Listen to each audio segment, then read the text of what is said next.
안녕하십니까. 오늘은 살이 안 찌는 소장이라는 타이틀 가지고 말씀드리도록 하겠습니다. 제가 지금 시골 서산 어머님 댁에 와 있는데요. 여러분들 어떻게 시골에 자주 다니십니까? 저는 여기 시골에 오면 너무 마음이 편하고 너무 좋아요. 그래서 가끔 한 번씩 이렇게 오게 되는데요. 여러분들도 시골이나 산을 종종 찾으시면서 건강을 유지하시기 바랍니다. 자, 우리가 일반적으로 많이 먹어도 살이 안 쪄서 좋아요 라고 하는 분들 많이 계시잖아요. 우리 부럽기도 하죠. 누구는 조금만 먹어도 살찌는데 아무리 많이 먹는다고 해도 우리 밥을 먹어도 나보다도 더 많이 먹는 것 같아. 그런데도 살이 안 쪄. 참 희한하다 이런 생각 많이 하시죠. 부러운 말로 그러잖아요. 다이어트 할 필요도 없어서 참 좋겠다. 그지? 복 받은 인생 살고 있네. 이런 말도 하잖아요. 그죠? 그럼 살이 안 찌면, 소에서 이제 우리 성인병이라고 하는 거, 고혈압, 당뇨, 고지혈 이런 거에 노출되지 않으니까 참 좋겠다. 이렇게 얘기를 하잖아요. 그러면 실제적으로 이게 우리 몸 건강에 좋은 건지 안 좋은 건지 오늘은 그거에 대해서 알아보도록 하겠습니다. 밥을 아무리 많이 먹어도 살이 안 찐다라고 하는 그 본인만이 아는 증상이 있습니다. 그럼 어떤 증상이 있는지 한번 알아보도록 하겠습니다. 그 이유 없는 만성 설사. 그 뭐 밥을 먹긴 먹었는데 배가 꾸룩꾸룩 아프고 통증을 느끼고 설사를 하고 그죠? 그리고 배가 이렇게 빵빵해. 그렇다든가 또 잘 먹는데도 이렇게 밥을 많이 먹는데도 막 빈혈이 있어. 좀 어질어질하고 앉았다 일어나면 또 기립성 빈혈 증상이라고 그래서 또 이게 머리가 어지럽고 이런 증상들 있잖아요. 그죠? 이런 증상들이 생긴다라고 하는 거는 이건 문제가 있다. 이렇게 일단은 보시는 게 좋겠죠. 이런 증상들에서 나타나는 공통점 두 가지가 있는데요. 처음에는 이제 그 만성 염증성 질환이라고 그래갖고 우리가 소위서 이제 크론병이라고 얘기해요. 이 장 모든 부위에서 염증이 생겨.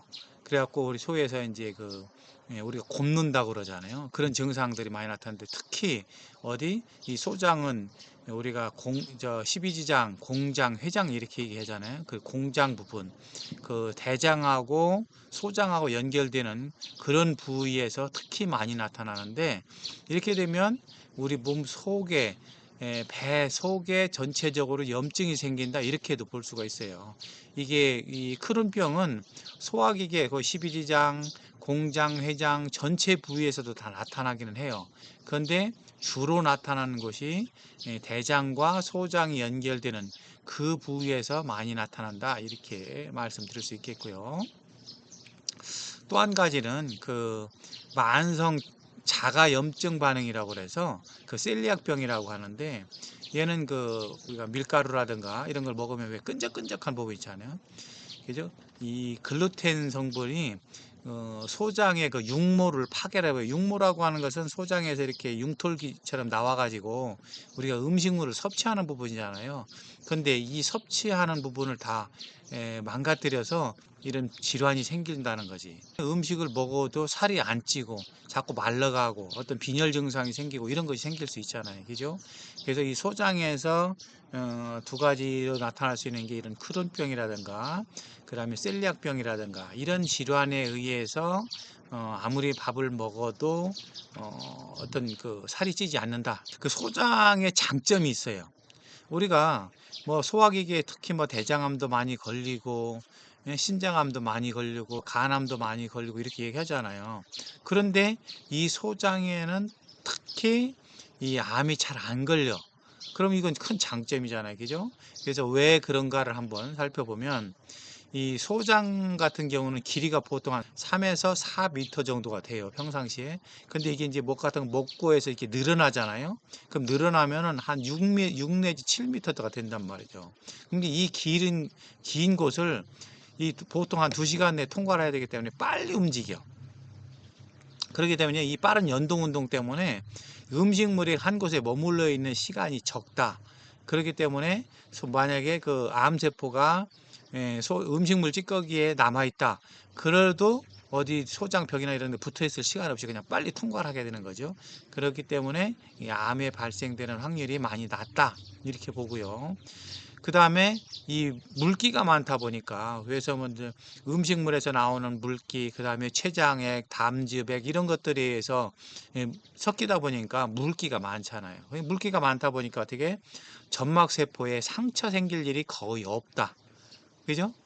그다음에 강력한 면역 시스템인데 파이어스 패치라고 하는 그런 림프 조직이 있는데 이 림프 조직이 소장이 엄청나게 많아요. 그래서 발암물질이 있다 그러면 그거를 잡아 먹는 그런 효과가 엄청나게 빠르기 때문에 이, 이 소장에는 이 암세포가 정착하는 그런 경우가 상당히 적다 이렇게 보실 수 있고요.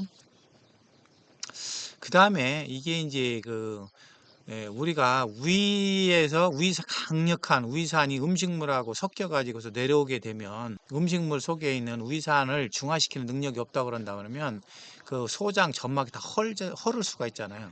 그런데 췌장에서 나오는 이 중탄산염에서 HCO3- 이온이라고 하는 이것이 위산하고 섞여서 중화가 돼.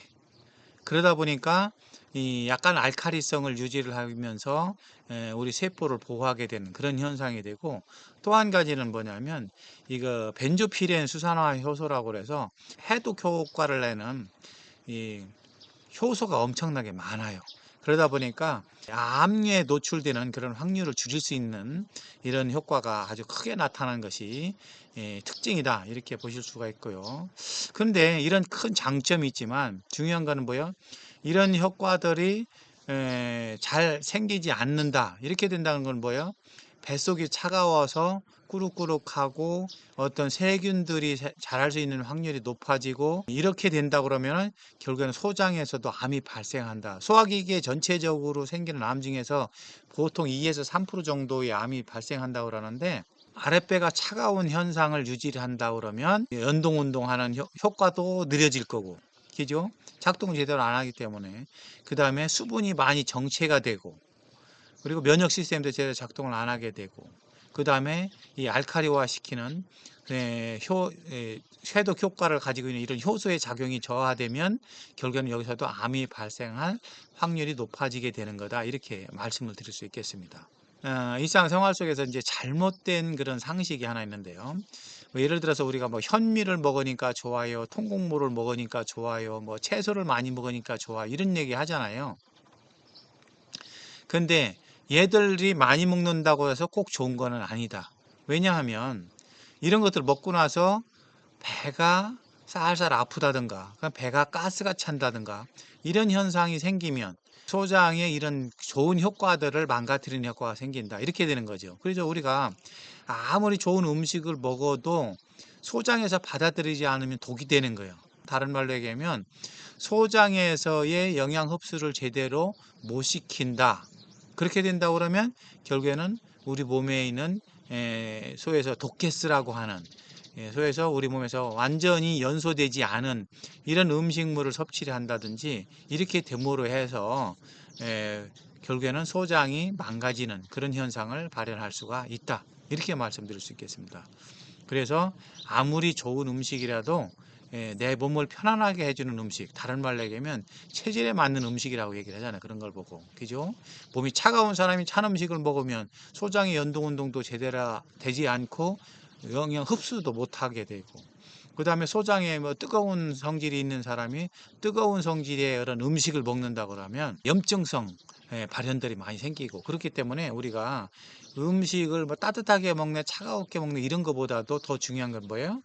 음식의 성질이라는 거죠. 각각의 음식의 성질이 따뜻한 성질이냐 차가운 성질이냐 열이 있는 성질이냐 이걸 꼭 구분해서 음식을 드셔야 되지, 무조건 뭐 통곡물이 좋아요, 현미가 좋아요, 뭐 채소가 좋아 이런 식으로만 얘기를 하면 극한적인 부분이다. 이렇게 말씀드릴 수 있겠습니다. 저의 한번 예를 들어보면요. 제가 이제 젊었을 때 참 술도 좋아하고 많이 먹었거든요. 그런데 항상 아침에 되면 배가 썰썰 아프고 차가웠고 그 화장실도 자주 나가서 이제 설사도 하고 이랬단 말이죠. 그럼 이게 오래가 되고 그다음에 목이 좀 많이 가라앉고 가래가 많이 생기고 이런 현상들이 오래되다 보면 결국에는 몸이 차갑다는 거잖아요. 그죠? 몸이 차갑게 되면은 결국에는 내 몸 속에 있는 어떤 그런 자정작용들이 제대로 못하게 되는 거죠. 이 몸이 차가우면 밑으로 처지는 현상들이 생길 수가 있잖아요. 그렇게 되다 보니까 결국에는 치질이라든가 이런 게 노출되는 확률이 생겨요. 그래서 저도 이제 치질 때문에 고생을 많이 했더니 그런 경험이 있는데 그런 것처럼 절대적으로 몸을 차게 하는 그런 행위를 해서는 안 된다. 술이라고 하는 것은 결국은 뭐야? 아주 차가운 성질이잖아요. 그죠? 그렇기 때문에 우리 몸에 어떤 질환을 발생시키는 그런 큰 유발 요인이 될 수 있다. 그리고 술 먹으면서 그 과량의 음식을 많이 먹게 되잖아요. 안주를 먹게 되면 그렇게 되면 결국에는 뭐야? 이 소화를 제대로 다 시키지도 못하고 그러므로 해서 몸 속에 세균이 많이 발생하고 이런 그 혈관들에 문제가 생겨서 어떤 치질이라든가 이런 것들이 발생할 수 있다. 이렇게 말씀드릴 수 있겠습니다. 소장을 건강하게 만드는 것이 우리 몸을 건강하게 만들어 주는 거다. 왜 가장 중요한 건 소장이라고 하는 것은 영양분을 섭취, 5대 영양소를 골고루 섭취하는 것이 소장이잖아요. 그죠? 그래서 소장이 좋아하는 식습관을 가져라 라고 하는 게 소장을 건강하게 만드는 건데 그걸 자세히 알아보면 균형 잡힌 5대 영양소 공급을 통해서 소장 상핏에 공급을 해야 된다. 균형 잡힌 5대 영양소라고 하는 것은 결국은 뭐예요? 이 소장 같은 경우는 우리가 피부 같은 경우는 보통 그 세포가 다시 태어나서 탈락이 일어나고 다시 세포가 생기고 이 주기가 28일 주기잖아요. 그런데 소장의 상피세포는 보통 3일에서 5일뿐이 안 돼요. 그렇다는 말은 다른 말로 얘기하면 뭐야? 충분한 영양분이 공급이 돼야 되잖아요. 충분한 영양분이 공급이 안 된다라고 하는 것은 결과에서는 5대 영양소가 제대로 공급이 돼야 된다는 소리인데 우리가 음식을 먹을 때 이 5대 영양소를 제대로 섭취하지 못하면 결국에는 소장의 상피세포의 생성과 탈락, 이 주기에 문제가 생길 수가 있다는 거죠. 그렇게 되면은 소장은 건강하지 않을 수가 있다. 이렇게 말씀드릴 수 있겠고요.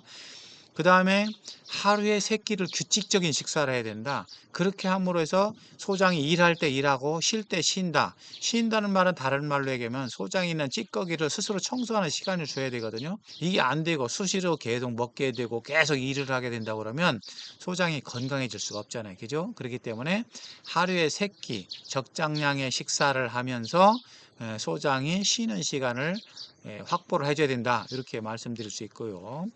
그 다음에 이 소장이라고 하는 우리 소에서 소화기계는 부교감 신경이 활성화됐을 때 잘 활동이 되는데 이 교감 신경이 활성화돼서 우리가 긴장 상태가 되면 소화가 잘 안 되잖아요.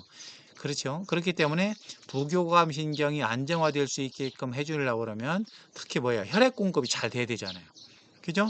충분한 영양분의 혈액 공급이 잘 돼야만이 부교감 신경이 안정화되고 그러면서 소화가 잘 될 수 있고 그런 현상을 만들 수가 있는데 스트레스 같은 걸 많이 받게 되면 소화도 잘 안 되고 설사도 많이 생기고 이런 현상이 생기잖아요.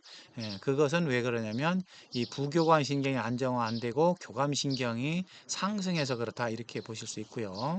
그 다음에 연동 운동이 제대로 잘 안 되는 이런 현상이 있을 때는 반드시 소장을 마사지를 해줘야 돼요. 그죠? 소장을 마사지를 통해서 이 수축 이완 운동이 잘 될 수 있게끔 도와줘야 돼요. 그래서 여러분들이 하루에 한번 소장을 이렇게 쓰다듬어 주고 옛날에 그런 말 있잖아요. 저 같은 경우도 많은 경험이 있는데 할머니가 이렇게 제 배를 만들어 주면서 내 손은 약손, 연호배는 똥배 이렇게 했던 거 있잖아요. 그러면서 이제 배를 이렇게 쓰다듬어 주면 소장이 따뜻해지잖아요. 지금은 이제 조금 더 그거보다 이제 강력하게 소장을 잡아서 다 이완시켜 늘려주는 거. 이렇게 여러분 이제 그 한국 마사지라고 그래서 소장, 이 장을 마사지하는 그런 테크닉이 있거든요. 그런 것도 한번 배워보시고. 그래서 소장의 복부 마사지를 통해서 소장의 수축과 이완의 운동을 잘 되게끔 도와주는 그런 것을 해서 소장을 건강하게 만들어야 된다. 이렇게 말씀드릴 수 있겠고요. 결론적으로 말씀드리면, 식사를 많이 하면은 살이 안 찌는 것이 좋으냐 안 좋냐 안 좋은 거다라는 거죠. 소장에 문제가 있다라는 거잖아요. 일반적인 이론처럼 식사를 많이 하면 살 찌는 게 정상이고 식사를 적게 하면 마르는 게 정상이에요. 거의 굶는다는 것은 결국에는 마르는 거잖아요. 여러분들이 나는 다이어트를 해요. 다이어트 한다는 말은 다른 말로 얘기하면 뭐 어떤 뭐 살 빼기 위한 음식을 먹는 게 아니고 음식을 안 먹는 거잖아요. 줄이는 거잖아요. 그죠? 그럼 마르게 되어 있다는 거죠. 그리고 우리가 폭식을 하게 된다고 많이 먹게 된다면 결국에 살찌는 거고 이게 정상이라는 거예요. 근데 많이 먹는데도 살이 안 찐다? 이거는 문제가 있는 거라는 거죠. 그죠? 그래서 소장이 원하는 체질에 맞는 그런 음식을 5대 영양소를 적당량 먹는 것. 이것이 바로 뭐야? 몸을 건강하게 만드는 최고의 지름길이다. 이렇게 말씀드릴 수 있겠습니다. 그래서 여러분들이 추가적으로 여러분 체질에 맞는 음식을 어떻게 먹느냐? 체계체질이라고 하는 체질 분석 앱을 통해서 여러분들이 먹는 5대 영양소, 탄수화물, 지방, 단백질 어떤 것들을 먹어야 되는지, 무기질은 어떤 것을 먹어야 되는지, 운동은 어떤 운동을 해야 되는 건지, 잠은 어떻게 자는 게 좋은 건지 이런 전체적인 것을 한번 체크해 보시기 바랍니다. 감사합니다.